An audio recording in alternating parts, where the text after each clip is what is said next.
तो है दोस्तों, स्वागत है एक बार फिर से आपका हमारे इस YouTube चैनल जिसका नाम है कैरियर कोचिंग सेंटर। और दोस्तों आज मैं वर्ग 12 के जो कि Bihar school examination board BACB का 12th क्लास का जो इंग्लिश के पोएट्री सेक्शन का जो टॉपिक है, एक छात्र के डिमांड पर उन्होंने कहा कि सर आप मुझे now the leaves are falling fast topic को बताइए, समझाइए। तो मैंने इसीलिए इस टॉपिक को चुना और मैंने इसका समराइज़ किया है ताकि आपको जो एग्ज़ाम हो, जो आप एग्ज़ाम देने के लिए जाएं, तो आपको सिर्फ अगर आ जाए समरी लिखने के लिए तो आप इसी समरी को लिखेंगे। ठीक है, इस समरी को आप लिखिएगा तो एक तो इसका फ़ायदा ये होगा कि बहुत ही कम है, छोटा से छोटा मैंने करने का कोशिश किया है कि कम से कम में ज़्यादा से ज़्यादा बातें समझ में आ जाए। और पूरी टॉपिक का, पूरे चैप्टर का निचोड़ है ये छोटा सा लाइन। ठीक है, तो चलिए हम पढ़ते हैं now the leaves are falling fast के बारे में। लेकिन अगर अभी तक से हमारा चैनल को सब्सक्राइब नहीं किया है तो प्लीज़ मेरे इस चैनल को सब्सक्राइब ज़रूर करेंगे। तो चलिए दोस्तों शुरू करते हैं आज का ये topic now the leaves are falling fast के बारे में। कह रहा है कि now the leaves are falling fast, अब जो है पेड़ के पत्ते तेजी से गिर रहे हैं। ठीक है, इसको W.H. ऑडेन ने लिखा है। ठीक है, तो ये कहते क्या है, now the leaves are falling fast is a nice poem written by W.H. Auden. कह रहा है कि अब पेड़ के पत्ते जो है तेजी से गिरने लगे हैं और इस कविता के लेखक है W.H. ऑडेन।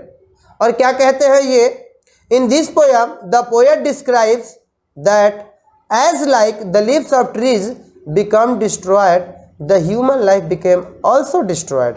इतना जबरदस्त बात इस कविता में कवि ने कहा है कि जिस प्रकार से पेड़ की जो पत्तियां होती है, जैसे पेड़ जब बूढ़े हो जाते हैं पेड़ तो उनकी पत्तियां सब गिरने लगती है, ठीक उसी प्रकार से मनुष्य का जो जीवन होता है, ह्यूमन का जो लाइफ होता है, वो भी कभी ना कभी डिस्ट्रॉय होना है। कहते हैं आगे, द मैसेंजर ऑफ डेथ। देखिएगा दोस्तों, इस टॉपिक को ध्यान से समझिएगा, द मैसेंजर ऑफ डेथ। ठीक है, मैसेंजर ऑफ डेथ का मतलब होता है मौत के सौदागर। ठीक है दोस्तों, तो जो मौत के सौदागर है आर वांडरिंग एवरीवेयर। ठीक है, ये प्रत्येक जगह पर जो है घूमते रहते हैं, इन डिफरेंट फॉर्म, अलग अलग आकार में, अलग अलग रूप में जो होते हैं मौत के सौदागर जो होते हैं वो घूमते रहते हैं। ठीक है दोस्तों, अब क्या करने के लिए घूमते हैं भाई, इन डिफरेंट फॉर्म में। तो डिफरेंट फॉर्म के रूप में कुछ भी हो सकता है दोस्तों, जैसे कि किसी भी तरीके से लोगों की जब मृत्यु हो जाती है तो हम कहेंगे कि इसका इसी विधि लिखा हुआ था, तो ये एक फॉर्म ही होता है, डिफरेंट फॉर्म ही होता है। जबकि मौत के सौदागर जो है आपको पहुंचते हैं और आपको ले जाते हैं। ठीक है, इंडियन माइथोलॉजी के अनुसार यमराज है। ठीक है, वही मृत्यु के देवता है और वही लेते हैं। ठीक है, लेकर जाते हैं। तो चलिए हम क्या कहते हैं इसके बारे में पढ़ते हैं। दो messenger of death are wandering everywhere in different form to snatch, छीनने के लिए। किसे छीनने के लिए, द ह्यूमन हैप्पीनेस, मानव जीवन की खुशहाली, जिंदगी को, मानव जीवन का खुशहाली को छीनने का क्या मतलब हुआ कि कोई व्यक्ति अपने परिवार के साथ बहुत ही खुश है। ठीक है, बहुत ही खुश है और अचानक से किसी सदस्य की डेथ हो जाती है उनके परिवार में, तो दुखों का पहाड़ टूट जाता है। तो कहने का मतलब हुआ कि यही ह्यूमन हैप्पीनेस को छीनने के लिए जो है मौत के सौदागर जो होते हैं, यानी कि जो यमराज होते हैं इंडियन माइथोलॉजी के अनुसार, वो घूमते हैं, उनके चमचे जो है घूमते रहते हैं, उनके जो चेले चपाटी होते हैं वो घूमते रहते हैं। अरे आगे की तरफ बढ़ते हैं। बहुत ही जबरदस्त बात इन्होंने यहाँ पर कहा है, the people who are today will die tomorrow. The people who are today will die tomorrow, वो लोग जो आज हैं वो कल मर जाएंगे। ठीक है, the people who are today will die tomorrow, वे लोग जो आज हैं वो कल मर जाएंगे। The poet says that the starving trolls are suppressing the gentleman and wandering in the world in search of their pray.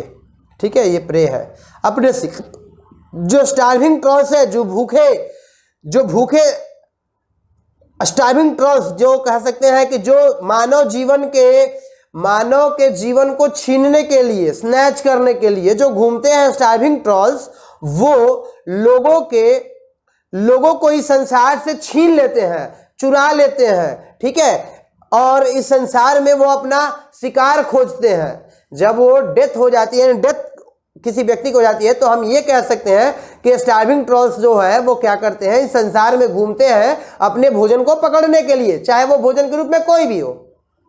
एक बूढ़ा की भी मृत्यु होती है, एक छोटे बच्चे की भी मृत्यु होती है, एक औरत की भी मृत्यु होती है, तो ये उनके लिए एक शिकार के रूप में है। ठीक है दोस्तों, इनमें कवि यही कहना चाहते हैं, ठीक है। और लास्ट लाइन में कवि ये बताना चाहते हैं कि 10 इस प्रकार से कवि ये कहना चाहते हैं, the poet says like a tree, एक पेड़ की तरह every human life must be destroy. ठीक है, तो हर एक मानव का जीवन जो है एक ना एक दिन कभी ना कभी डिस्ट्रॉय होना है। ठीक है दोस्तों, तो ये थे आपके समरी, ठीक है। Now the leaves are falling fast की समरी है, ठीक है। तो आप जो है इसे एक बार जरूर देख लीजिएगा, ठीक है, और आप इसे नोट कर लीजिए, अपने नोटबुक में इसे उतार लीजिए, ठीक है। मैंने सारे मार्क्स हटा दिए हैं, आप इसे आराम से नोट कर लीजिए। और जब अगर एग्जाम में अगर कहीं आ जाए कि now the leaves are falling fast का समरी लिखने के लिए, तो आप इसे ही लिखेंगे, क्योंकि अब आपके एग्जाम बहुत ही नज़दीक आ रहे हैं, तो आप इसे ज़रूर देखिए।